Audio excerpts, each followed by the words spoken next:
This coming Monday, January 6th to be exact, Kamala Harris will preside over Congress as it ratifies the election of Donald Trump. 2 weeks later, Trump takes the oath of office and immediately plans to implement his agenda, but he'll also confront a long list of pre-existing challenges, including, as we saw this week in New Orleans, the continued salience of the Islamic State terror group.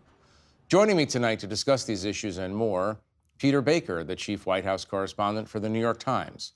Leanne Caldwell is an anchor for Washington Post Live and a co-author of The Early Brief. Francesca Chambers is a White House correspondent for USA Today, and David Ignatius is a columnist for the Washington Post.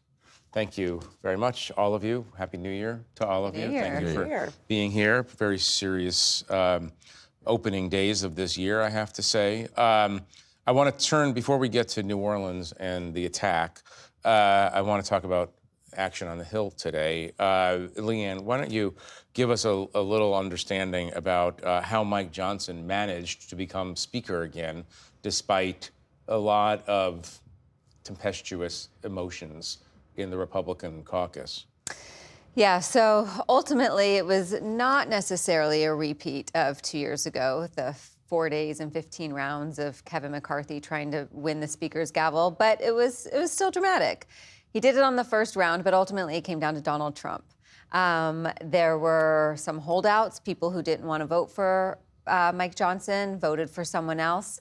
And those people Donald Trump got on the phone with those people and ultimately negotiated and worked out a path forward. What did they want? So it was, generally speaking, what they wanted and what they got is a commitment from Mike Johnson, which he says there was no deal, but a reaffirmation, Johnson says, to reduce spending.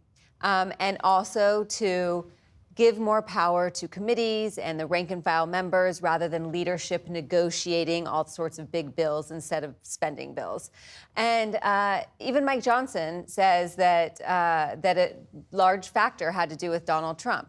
I asked him that tonight. I said, what role did Trump play? And he said, Donald Trump is perhaps the most powerful president in the country's history, he says, or most influential, and that he absolutely played a major factor in Mike Johnson winning the Speaker's battle tonight. So there was a lot of cajoling. There's still a divided Republican conference, but ultimately Trump was able to, before the vote, turn a lot of members in favor of Johnson. And then in the most ultimately dire times of today, where Johnson didn't have the votes, Donald Trump was able to get them there. FDR might want to have a word with Mike Johnson on the question of who's the most powerful, but we'll put that aside. Influential is what he said, just to clarify. We can have that argument another time. David, I'm curious. This is interesting because Trump chose stability over chaos in this case. Momentarily. Well, no, but I mean, what do you take from Johnson's success? Today's events were a piece of political theater. The right got to flex its muscles. Trump got to show everybody, I'm in charge, I can make it happen.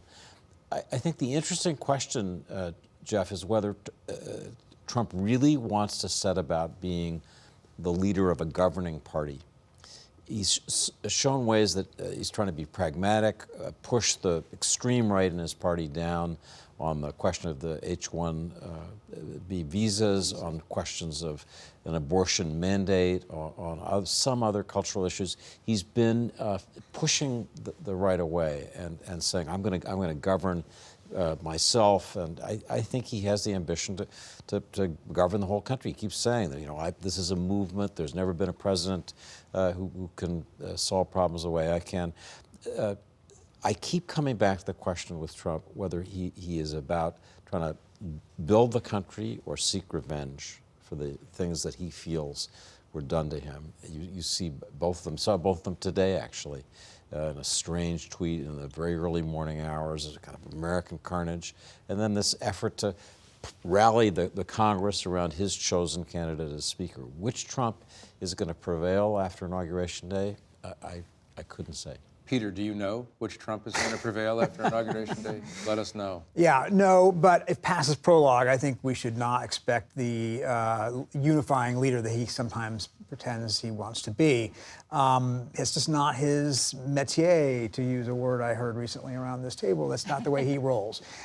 He does have moments where he wants a little stability over chaos, where he feels it will benefit him. But let's face it, he's working with one party, not two. Right? He's not trying to work across the aisle. He's not having any conversations that we know of with Democrats to talk about their priorities or how to have joint priorities. They actually could come to deals on some really important things. There are immigration deals, for instance, to be had if he wanted to have them on DACA, with some border stuff, that kind of thing. He has indicated no interest in that. And his appointments of, or his choice of people like Kash Patel for the FBI and Pete Hegseth for the defense indicates to me that retribution is high on the list, whether it also comes along with building some policies or not. But on the other hand, I mean, to go back to David's point, just to follow this, is this an indication that there's a learning curve here, that he's learned some lessons from the first term and is trying to apply the normal rules of politics and trying to marginalize to some degree the extreme right?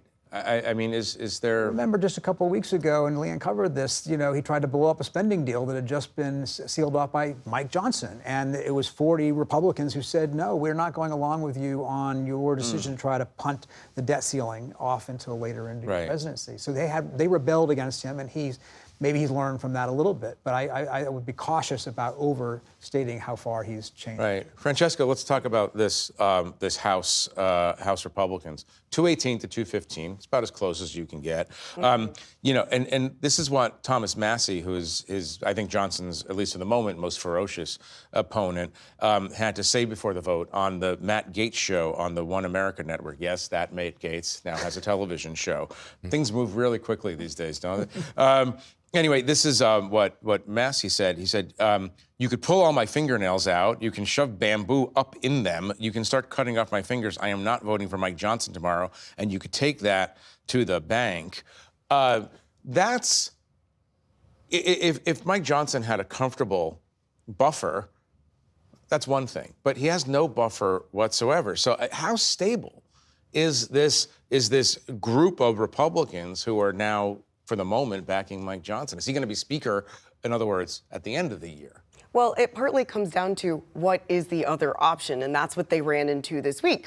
If you don't want Mike Johnson, then who else do you want? And how do you get a majority of Republicans behind that person? We saw Donald Trump come in and help to save him. You mentioned his own self-interest. I mean, he wants to come in. He wants to be able to get his agenda done. He has 4 years to do so. He doesn't have an 8-year term that he can look forward to here. He has the 4 years to get things done, and we've already seen him start to make aggressive moves in that direction. But as you pointed out with Massie, Trump's influences, even within this new Republican Party, is sometimes limited. Yeah. Peter, I'm not asking for predictions, but how stable is this majority? Well, it's not stable at all, obviously. I mean, to your point, the second they come back to this economic question in March, the financial stuff they're going to have to do in March, you're going to see these same 9 people. There were 9 people who tried to flex their muscle today, trying to enforce on Johnson commitments they believe he's made about spending that will probably be impractical. And Johnson's going to have to talk with the Democrats probably if he wants to pass something. Yeah. And that number 9 that were held out today is important, because that number is very important, because number 9 is now the number of Republicans it takes to vacate the chair for speakership. During Kevin McCarthy last Congress, he got in trouble because it just took 1 Republican. Right, he agreed to his own poison pill. Yeah, exactly. But now that number has been lifted to 9. And so that was a very purposeful, symbolic moment on the House floor today from these critics of Mike Johnson to tell Johnson, we are watching you and we have the numbers. If you do not get spending under control, if you negotiate with Democrats, if you don't enact our agenda. Are there more than 9? In other words, is there some zone of comfort for those putative rebels? It depends on how bad it gets. But yes, there's the 3 dozen or members in the far-right Freedom Caucus, and so there could potentially be a lot more than 9. Right. Peter, let me change the subject to something historic. January 6th, is coming. It's exactly 4 years since the insurrection, the violent insurrection of January 6th. We're about to witness Kamala Harris, Democratic vice president, presidential candidate, losing presidential candidate, oversee the ratification of Donald Trump's election. Going back 4 years, we all covered this, some of us very up close. It's hard to imagine that we're here.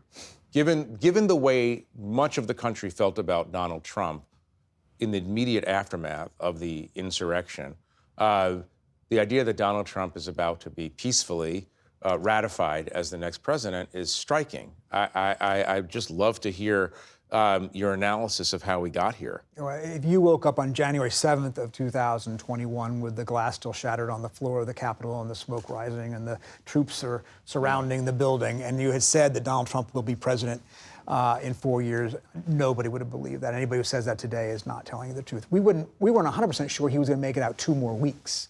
Right? There was talk that day about whether he might be impeached immediately, whether he would be forced out by Mike Pence and the cabinet in some sort of 25th Amendment thing, whether something would happen that we couldn't trust him for 2 more weeks with power. Because Senate was infuriated. Senate was infuriated. House was infuriated. Of course they were. Lindsey Graham said he was done with him, right? Well, it turns out he wasn't. And the Republican caucus wasn't done with him either. And the Republican electorate wasn't done with him. That's the most important thing, right? How did he come back? Well, Kevin McCarthy, of course, gave him a new lease on life by going down to Mar-a-Lago and essentially exonerating him almost. Mitch McConnell decided not to try to force conviction in the trial that followed the impeachment that happened in the House. But broadly speaking, it turned out that his electorate still wanted him. And that held power over the elected officials who didn't. And that's the real story here, is that they did not find what he did on January 6th to be disqualifying. And therefore, the Congress and the elected officials went along with it.